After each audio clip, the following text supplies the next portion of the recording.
할렐루야. 몸으로 전신으로 하나님을 찬양하니까 마음이 좀 다르죠. 이어서 이제 흰말의 권세에 이어서 둘째 말이라고 하는 이제 인을 떼게 될 때, 둘째를 떼게 될 때 나오게 되는 붉은 말에 대한 내용의 말씀을 좀 소개하겠습니다. 그에 앞서서 제가 잠깐 말씀을 드릴 내용은 다른 것이 아니고 지난번에 6월 8일과 9일 제가 이제 100주년에 그때 시간이 안 돼가지고 한국 기독교회관에서 세미나를 했습니다. 그때 여기 그 자리에 가신 분들도 계시는데 오늘 지금 남자분 중에서 제일 먼저 일어나서 성령의 은혜를 받아고 춤을 추신 분이 계시잖아요. 저기요.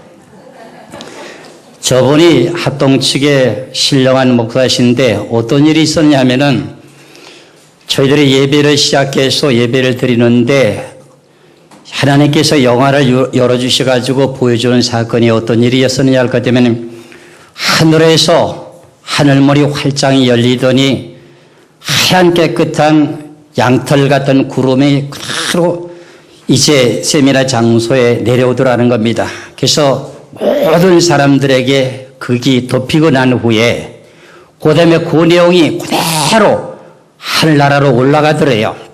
그래서 그것이 어디 가는가 했더니 하나님의 보호자가 뒤에 있고 하나님 보호자 앞에 갔다가 펼쳐놓고 세미나를 하게 되는 내용의 과정을 보여주시더라 그래요.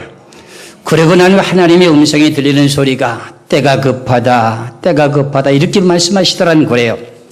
그랬을 때 제가 그때에 지금 지금 9월달이 3달 전의 일이네요. 3개월 전에 제가 단상에 올라갈 때 눈물이 막 쏟아지게 얼마나 주체를 못하겠는지 말도 못하겠어요.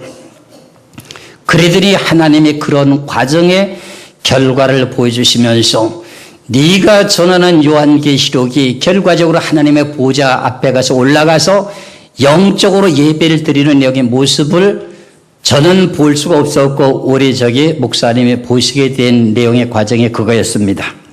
그런데 저번에 또 이렇게 축사하는 가운데 말씀하신 내용을 제가 들은 것이 있는데 그것이 다른 것이 아니라 흰말의 권세에 대한 내용 가운데에서 같이 흰말의 권세에게 속해 있는 성도들이 철장 권세를 받고 순교한 사람들이 흰말을 타게 되면서 결과적으로 이 땅을 심판하게 되는 내용을 보여주더라고 이렇게 말씀을 하시더라고요. 그래서 그것이 계시록 19장에 있는데 참 정확하게 하나님의 진리 말씀과 일치하게 보신 내용을 저에게 말씀을 해 주시더라고요.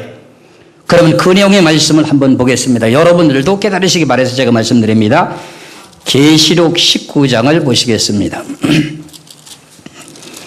계시록 19장 11절에서 16절까지 말씀입니다. 계시록 19장 11절에서 16절까지 또 내가 하늘이 열린 것을 보니 보라 백마와 탄자가 있으니 사도 요한에게 하늘문이 열린 것에 대한 내용을 지금 보여주고 있습니다. 그렇죠? 백마 탄자가 있으니 그 이름은 충신과 진실이라. 그가 공의로 심판하며 싸우더라. 그 눈이 불꽃 같고 그 머리에 많은 면류관이 있고 또 이름 쓴 것이 하나가 있으니 자기밖에는 아는 자가 없고 또 그가 피 뿌린 옷을 입었는데 그 이름은 하나님의 말씀이라 칭하더라.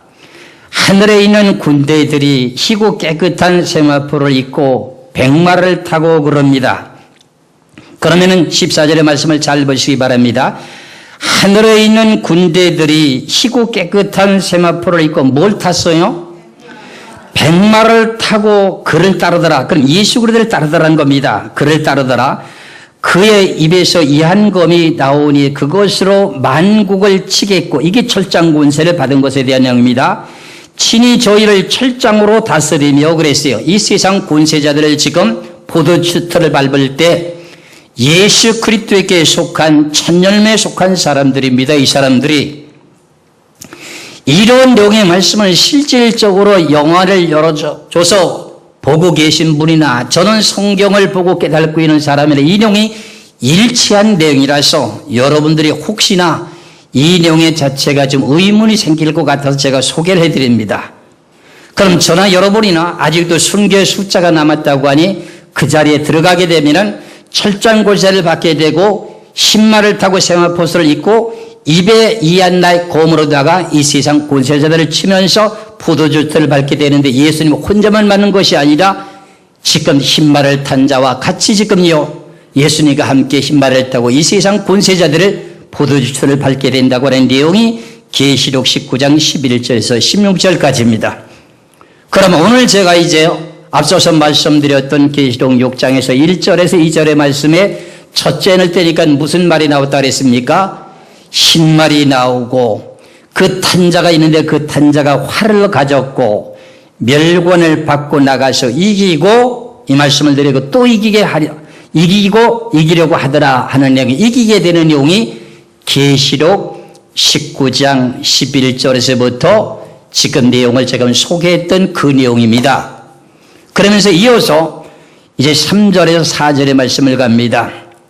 둘째 인을 떼실 때 내가 들으니 둘째 생물이 말하되 오라 하더니 이에 붉은 다른 말이 나오더라. 그 탄자가 허락을 받아 땅에서 화평을 자여 버리며 서로 죽이게 하고 또 큰 칼을 받았더라. 그러면 둘째 생물이 말하되 오라 하더니 이에 무슨 말이 나왔습니까? 붉은 다른 말이 나오는데 그 탄자가 붉은 말을 탄자가 있는데 그가 허락을 받았어요. 하나님 앞에 허락을 받았다는 겁니다. 근데 뭘 허락을 받았는가 했더니 땅에서 화평을 자여 버린다는 겁니다. 화평이라고 하는 것이 뭡니까? 평안하게 살고 있는 것을 어떻게 한다는 뜻이에요. 반대로 화평의 반대는 불화지요. 화평하게 하는 일을 제해버리니까 불화가 있게 만든다는 겁니다. 그렇죠? 그런 그 내용의 자체가 뭐냐면은 영적인 내용을 먼저 분별하셔야 된다고 하는 내용을 제가 서두에 설명드린 것과 마찬가지로 왜 이런 내용의 결과가 나타나냐 하면은 이게 영적인 문제 때문에 이런 내용이 발생됩니다. 그럼 이 붉은 말의 권세는 누구냐? 결과적으로 공산주의에 대한 붉은 용의 권세를 보고 말합니다. 계시록 12장을 보시기 바랍니다. 계시록 12장 3절의 말씀을 보겠습니다. 계시록 12장 3절에 보면은 하늘에 또 다른 이적이 보이리 보라 한 큰 붉은 용이 있어 머리가 7이요 뿔이 10이라. 이 여러 머리에 7 멸관이 있는데 지금 둘째 인을 뗐을 때 붉은 말이 나오게 되는데 그게 누구냐면은 붉은 용의 권세를 보고 말합니다. 이 나라가 누구를 지칭하는 내용이냐? 결국은 지금 소련이라고 하는 내용을 지칭하는 내용입니다. 공산주의 사상으로서 출발됐던 러시아라고 하는 스탈린으로부터 시작됐던 공화국, 연방공화국의 시대가 있었지요. 그때 작은 나라까지 전체적으로 포함해서 15개국을 통틀어서 한 연방공화국을 이뤘던 시대가 결과적으로 소비에트 연방공화국이라고 하는 내용의 시발점이 스탈린이라고 하는 공산주의 시발점이 되었었지요. 그것이 1922년에서 시작해가지고 1991년까지 61년 동안 공산당의 세상 붉은 용의 권세 일을 했습니다. 그리고 난 후에 91년도에 고르바초프라고 하는 사람이 공산주의에 대한 소비에트 연방공화국을 해체하게 됩니다. 그렇죠?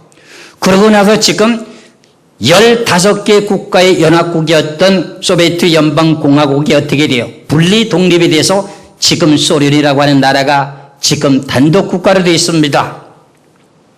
그런데 계시록에 나타나고 있는 앞서서 말씀드린 12장 3절의 말씀에 한 큰 붉은 용이 나타나는데 머리가 7이요 뿔이 10이라고 이렇게 말씀하고 있습니다. 근데 계시록의 13장 1절에도 똑같은 말씀하고 있는데 10뿔이라고 하는 10권세를 갖다가 지금 EU 공동체라고 하는 유럽의 공동체를 가지고 지금까지 많이 전해왔습니다. 저는 처음부터 유럽의 공동체가 아니라고 하는 것을 죄기차게 외치고 지금까지 왔습니다. 그 내용의 원인은 제가 성경의 원인 과정 결과를 알고 있었기 때문에 그렇습니다. 유럽의 이시 공동체가 몇 개국입니까 지금? 28개국입니다. 그렇죠? 10개국이 아니라 그런 말입니다. 그런데 어떤 일들이 지금 발생되고 있는가 하는 그 사건이 성경에 예언된 내용처럼 붉은 용의 권세라고 하는 러시아라고 하는 분리 독립된 그 나라가 다시금 연합공화국을 지금 창설하고 있다는 사건을 여러분 알고 계시는지요? 그리고 결과적으로 계시록 12장 3절에는 한 붉은 용의 권세가 머리가 7이요 뿔이 10이라고 하는 10개국이라고 하는 그 나라를 결과적으로 한 붉은 용의 권세에게 연합국을 만든다고 하는 그 내용이 지금 진행 중에 작업 중에 있습니다.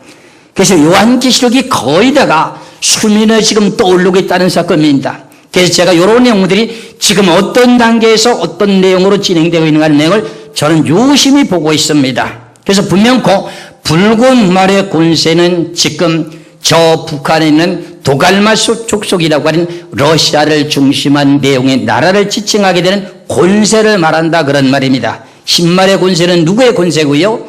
예수 그리스도의 권세고요. 그래서 그렇다면 붉은 용의 권세라고 하는 공산주의 사상을 가진 이 계통들이 7년 환란 전 3년 반에 전쟁을 하게 되는데 전쟁을 하면서 전 3년 반에서 전쟁에서 이기게 됩니다. 여러분들 생각하기는 인간적인 방법과 생각으로는 초강대국이라고 하는 미국의 7년 환란의 전 3년 반의 전쟁을 이긴다고 하는데 아닙니다. 성경에는 이기게 되어 있는 것이 아닙니다. 붉은 용의 권세가 이기게 되어 있습니다. 계시록 12장에 그렇게 기록이 되어 있습니다. 그렇다면 하나님의 말씀을 믿으실 겁니까? 인간의 논리의 지식을 믿으실 것입니까? 하나님의 진리를 믿으시기 바랍니다. 그러다 보니 전 3년 반의 전쟁이 끝이 나고 난 후에 후 3년 반에 어떤 일을 하느냐? 화평케 하는 언약을 재버리는 일을 하게 되게 됩니다. 그러면 큰 칼을 받았다고 하는 내용은 뭐냐? 전 3년 반의 7년 환란의 전쟁을 말합니다. 이 내용을 바꿔서 지금 해석을 해야 되는데 문자적으로 나타난 내용의 뜻대로 땅에서 화평을 제한다고 하는 이 내용은 후 3년 반에 이루어지게 될 예언이다 그런 말입니다. 그럼 어떻게 해서 이런 화평을 재버리냐 하는 내용은 앞서서 설명드린 내용과 마찬가지로 어떻게 해요? 영적인 문제 때문에 그렇습니다. 공산주의가 제일 싫어하는 것이 뭡니까? 예수 그리스도의 사상을 제일 싫어합니다. 그래서 결과적으로는 하나님의 영에 속한 사람과 세상의 권세에 속한 사람과 싸우게 만들게 되는 그 내용 자체를 마태복음 10장에서 이렇게 설명하고 있습니다. 마태복음 10장을 보시겠습니다. 마태복음 10장 34절에서 36절까지 말씀을 보겠습니다. 마태복음 10장 34절에서 36절까지 내가 세상에 화평을 주러 온 줄로 생각지 말라. 화평이 아니요 금을 주러 왔느라. 그럼 예수님께서 이 땅에 오신 목적이 뭔가 했더니 내가 화평을 주러 온 줄로 생각지 말고 뭐라 그런 거죠? 검을 주라. 검이라고 하는 칼이잖아요. 그럼 그게 뭐라는 뜻이요? 전쟁이 있다 그런 뜻입니다. 그런데 어떤 내용에서 발생되는가 했더니 그 원인이 여기서 설명을 하고 있습니다. 35절에 내가 온 것은 사람이 그 아비와 딸이 어미와 며느리가 시어미와 불하게 하려 함이니 사람의 원수가 자기 집안 식구리라. 그러면 5 식구가 하나님을 믿지 않고 살았을 적에는 영의 계통이 똑같을까요? 다를까요? 예수를 믿지 않고 있었을 때 불신자의 가족이었던 5 사람은 그때 당시에 영은 한 계통이죠. 그렇죠? 근데 화목하게 잘 살고 있다가 그 중에 한 사람이 예수 그리스도를 진실하게 잘 믿다 보면 무슨 일이 벌어져요? 오늘 마태복음 10장 34절에서 36절까지 말씀 속에서 한 가족이 불하게 되는 전쟁이 벌어지게 됩니다. 그 내용은 뭐 때문에 그러냐? 예수 그리스도를 믿는 것 때문에 그렇습니다. 예수 그리스도를 더 잘 믿으면 더 불화가 일어납니다. 그 내용과 마찬가지로 붉은 용의 권세가 화평을 제하게 되는 내용의 이유 중에 하나가 그것입니다.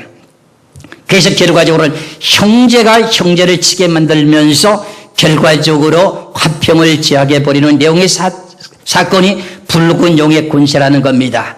이 내용을 지금 마태복음 10장을 다시 한번 봅니다. 10장 마태복음 10장 21절에서부터 한번 보시겠습니다. 21절에서 22절까지 말씀을 보시겠습니다. 마태복음 10장 21절에서 22절까지 장차 형제가 형제를 아비가 자식을 죽는 데 내어주며 자식들이 부모를 대적하여 죽게 하리라. 또 너희가 내 이름을 인하여 모든 사람에게 미움을 받을 것이나 나중까지 견디는 자는 구원을 얻으리라 그럽니다. 그러면 누구 때문에 이런 내용의 문제가 발생됐습니까? 예수 그리스도를 믿는 사람과 예수 그리스도를 박해하는 사람 때문에. 그럼 예수 그리스도 믿는 사람들은 나에게 오른밤을 치면 같이 정당방위로 오른밤을 쳐야 됩니까? 아니면 왼뺨도 돌려야 됩니까? 왼뺨도 돌려대라 그러죠. 왜요? 상대방은 죄인입니다. 나의 오른뺨을 친 사람은 나에게 이미 죄를 진 사람입니다. 그럼 내가 정당방위로 그에게 다시 한 대를 때리면 그 다음에 그 사람을 통해서 내가 뭐합니까? 죄를 짓게 되지요. 그러니까 예수님께서 말씀하시길 너는 오른뺨을 맞거든 왼뺨도 돌려대라는 겁니다. 맞습니까? 안 맞습니까? 그럼 그 모든 내용의 원한은 누가 풀어준다는 거지요? 하나님이 풀어준다는 겁니다. 그래서 여러분들이 앞으로 닥치게 될 7년 환란 가운데 공산주의라고 하는 붉은 용의 권세가 우두머리가 돼가지고 결과적으로 어떤 일을 하느냐 할 것 같으면은 계시록 17장과 18장에 나오게 되는 여자라고 하는 음녀의 계통이 적그리스도의 역할을 하게 되게 됩니다. 그래서 우리들을 환난과 고통을 주게 되게 됩니다. 계시록을 한번 보시기 바랍니다. 계시록 17장을 한번 보시죠. 17장 1절에서부터 3절까지 말씀을 보겠습니다. 계시록 17장 1절에서 3절까지. 또 7 대접을 가진 7 천사 중 하나가 와서 내게 말하여 가로되 이리 오라. 많은 물이 앉은 큰 음녀의 받을 심판을 짓게 보이리라. 땅의 임금들도 그로 더불어서 음행하였고 땅에 구하는 자들도 그 음행의 포도주에 취했다고 그 성령으로 나를 데리고 성령으로 사도 요한을 데리고 광야로 가니라. 내가 보니까 여자가 붉은빛 짐승을 탔는데 붉은빛 짐승이 뭐예요?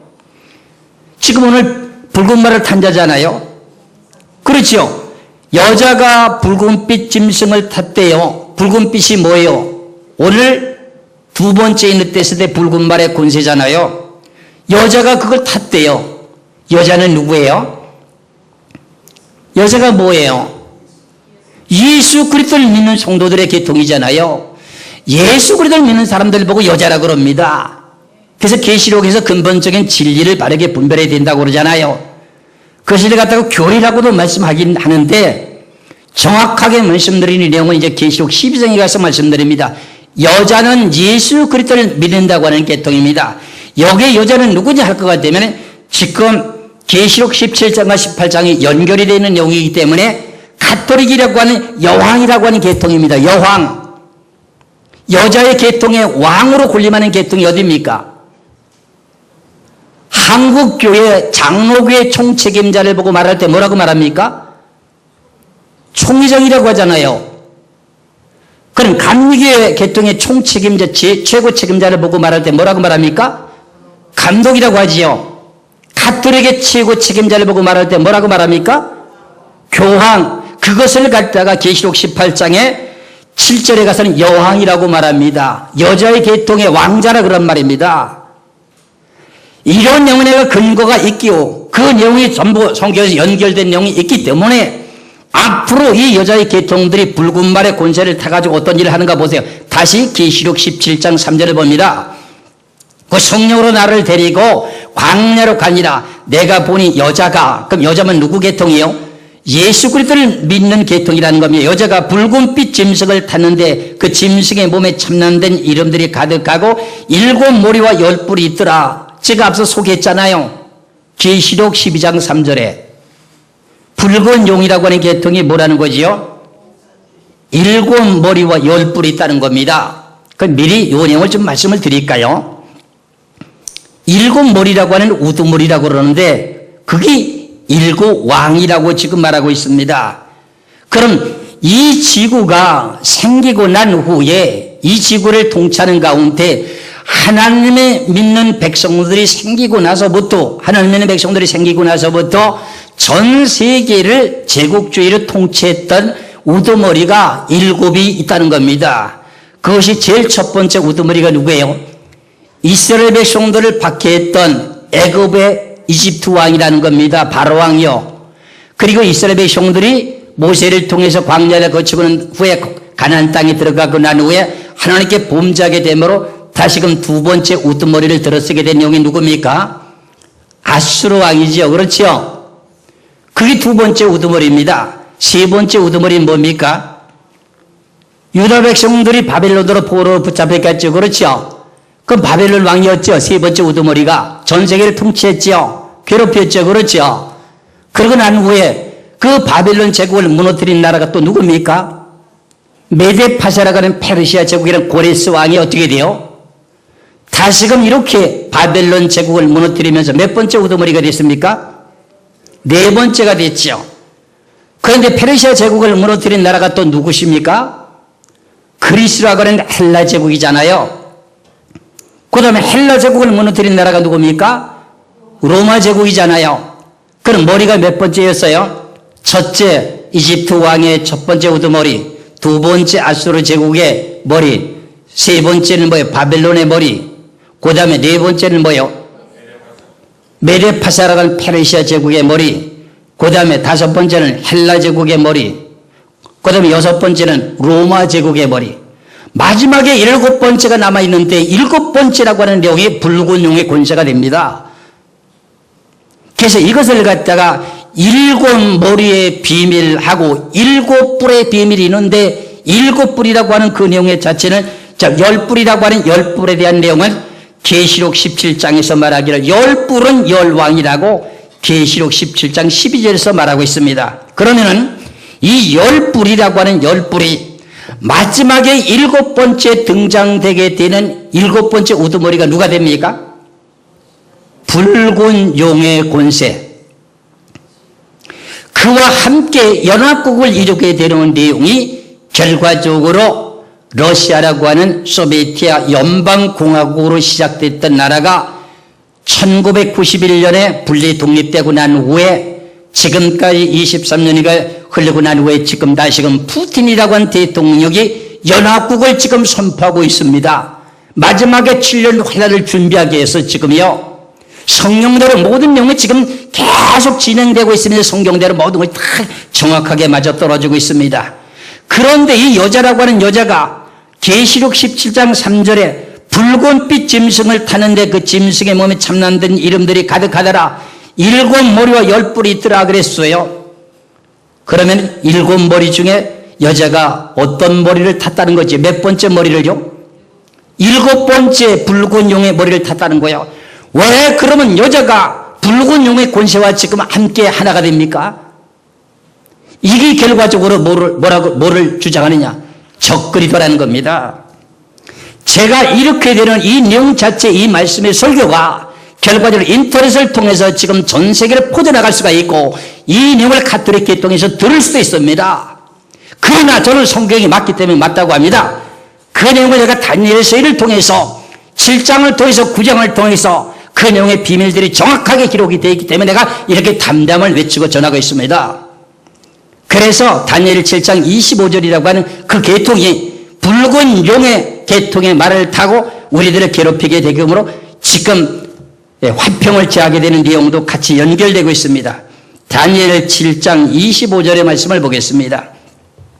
다니엘 7장 25절 그가라고 하는 내용의 자체가 뭐냐 할 것 되면은 결과적으로 적그리스도라고 하는 내용인데 이게 누구냐 할 것 같으면은 로마 제국의 계통입니다. 로마 제국의 계통에서 교황으로 등장되는 계통에 대한 내용을 말합니다. 지금도 아직도 로마 제국은 무너졌지만은 가톨릭이라고 하는 그 계통의 조직은 아직도 무너지지 않고 있습니다. 그가 장차 앞으로 되어질 일입니다. 말로 지극히 높으신 자를 뭐 한다고요? 대적한다는 겁니다. 누굴 대적해요? 여자라고 하는 계통이 붉은 말을 타가지고 그 권세를 등에 업고 미는 사람들을 대적하고 결핍박을 하고 하나님을 대적하며 또 지극히 높으신 자의 성도를 괴롭게 할 것이며 그가 또 때와 법을 변개코사 할 것이며 성도는 그의 손에 붙인 바 되어서 한 때와 두 때 반 때를 지르리라. 그럼 화평케 하는 영을 언약을 제하게 되는 영이 붉은 영에게 합세가 돼가지고 우리를 괴롭히는 대상자가 누군가 했더니 결과적으로 이렇게 여자라고 하는 계통, 음녀의 여자입니다. 음녀의 여자의 계통. 그래서 제가 이 내용만 말씀드린다고 하면은 내가 단독지기적으로 이렇게 경솔하지 않느냐 이렇게 말씀할 수도 있습니다. 저도 섬세합니다. 세밀하게 하나님의 말씀을 전하기를 원합니다. 다니엘 9장 70일에 대한 비밀을 풀게 되면은 이 대상자가 결과적으로 적그리스도라고 하는 내용이 분명히 명백하게 나오게 됩니다. 제가 그래서 이런 내용들 세부적으로 여러분들에게 말씀드릴 수가 있으면 참 좋겠는데 제한된 날짜와 시간 속에서 이 말씀을 다 드릴 수는 없습니다. 그래서 이런 내용들을 세부적으로 좀 깨닫기를 원하신다면 찾아오시면 됩니다. 제가 어떤 내용을 요구하는 것 아닙니다. 하나님이 주신 그대로 저는 그대로 전해드리고 여러분들도 그것을 남에게도 그저 돈 받지 말고 고저 나눠주시면서 하늘나라를 건설해 나가는 겁니다. 그래서 많은 분들이 저에게 전화가 오면서 성경 배울 수 있느냐고 그런 얘기를 하면서도 직접 세미나하는 자리에 와서 상담도 안 하고 저는 전화만 하고 있습니다. 그래서 그러면 제가 창세기서부터 계시록까지에 대한 모든 내용 속에서 핵심의 줄거리 쉽게 복음에 대한 내용을 깨달을 수 있는 내용의 비밀들을 정리해서 드립니다. 그럼 성경을 볼 수 있는 내용이 신학교를 가도 배우지 못한 내용이요 신학원을 나와도 배우지 못하는 내용들을 여러분들이 전해줄 수가 있습니다. 그래서 오늘은 간단하게 말씀드린 내용 가운데 둘째 인을 뗐을 때 무슨 말이 나온다고요?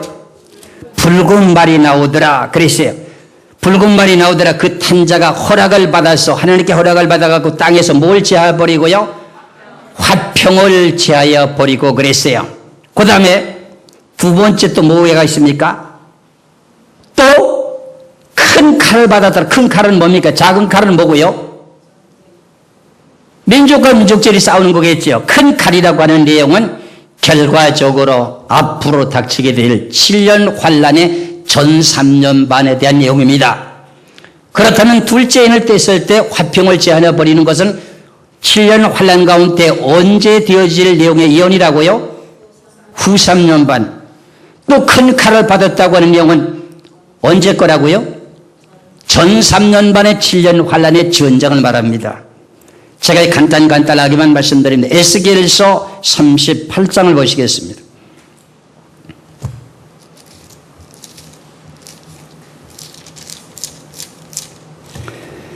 에스겔서 38장 1절에서부터 보겠습니다. 1절에서부터 9절까지 말씀을 봅니다. 에스겔서 38장 1절에서부터 9절까지 말씀을 보시겠습니다. 여호와의 말씀이 내게 임하여 가라사대 인자야 너는 마곡 땅에 있는 곧 로스와 메삭과 두발 왕에게로 얼굴을 향하고 그를 쳐서 예언하여 이르기를 주 여호와의 말씀에 로스와 메삭과 두발 왕 고가 내가 너를 대적하여 너를 돌이켜 갈고리로 네 아가리를 깨고 너와 말과 기병과 곧 네 온 군대를 끌어내되 완전한 갑옷을 입고 뭐예요? 큰 방패를 뭐예요? 큰 방패와 작은 방패를 가지고 그래. 큰 칼을 받았다고 하는 내용을 말씀드렸죠. 그렇죠? 큰 방패와 작은 방패를 가지며 칼을 잡은 큰 무리와 그들과 함께 한 방패와 두구를 갖춘 바사와 구스와 북과 고멜과 그 모든 때와 극한 북방의 두갈마 족속과 그 모든 때 곧 많은 백성의 무리를 너와 함께 끌어내리라. 그럼 북방의 두갈마 족속의 계통이 누구예요? 러시아잖아요. 이게 큰 칼을 가졌다고 하는 내용입니다. 7년 환란의 전쟁이라고 하는 내용은요. 내 말의 권세를 정확하게 분별하게 될 때 전쟁의 판도에 대한 내용이 어떻게 진행되는가 하는 과정을 알 수가 있습니다. 붉은 말의 권세라고 하는 계통은요, 검은 말의 권세와 연합이 됩니다. 검은 말에 대한 내용을 이어서 말씀을 드리겠습니다. 검은 말의 계통을 다들 기근이라고 얘기합니다. 아닙니다. 기근이 아니고 한 데나리온에 일하는데 한 데나리 석대라고 하니까는 기근이다 이렇게 말씀하시는데 그게 아니고요. 쉽게 그렇게 말씀드릴 내용이 아닙니다. 그 검은 말의 계통은 이슬람 백성들을 보고 말합니다. 이슬람의 백성들은 검은 말의 계통입니다. 그러면 아랍공화국의 백성 가운데 이스라엘 백성들의 계통은 무슨 말의 권세 계통입니까? 흰말의 계통입니까? 검은 말의 계통입니까? 이스라엘 백성들의 계통이 흰말의 계통이에요. 그거 반대는 무슨 말의 계통입니까? 검은 말입니다. 검은 말이 붉은 말과 하나가 됩니다. 그리고 흰말의 계통이 중앙색 말이라고 하는 나타해영국이라고 하는 그 계통과 하나가 되게 됩니다. 그래서 두 팀으로 나눠주게 됩니다. 그래서 네 말의 권세를 바르게 분별해야만이 지구의 판도의 전쟁이 어떻게 전개되는가 하는 내용을 알 수도 있다 그런 말입니다.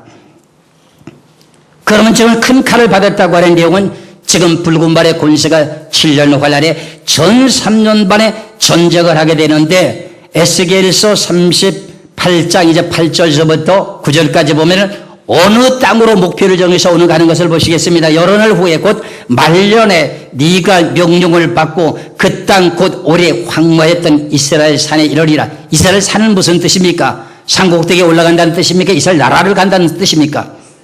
이스라엘 나라에 이르리니 그 땅의 백성의 칼을 벗어나서 열국에서부터 모여들어서 오며 이방에서부터 나와서 다 평안히 거하는 중이라. 평안하다 안전하다고 하는 내용이 온다 그랬죠. 그렇죠? 그럼 다 평안히 거하는 중에 네가 올라오되 너와 네 모든 때와 너와 함께한 많은 백성이 광풍같이 이르고 구름같이 땅을 덮으리라. 이게 붉은 말의 권세에 대한 내용의 두째인에 대한 내용의 뜻입니다.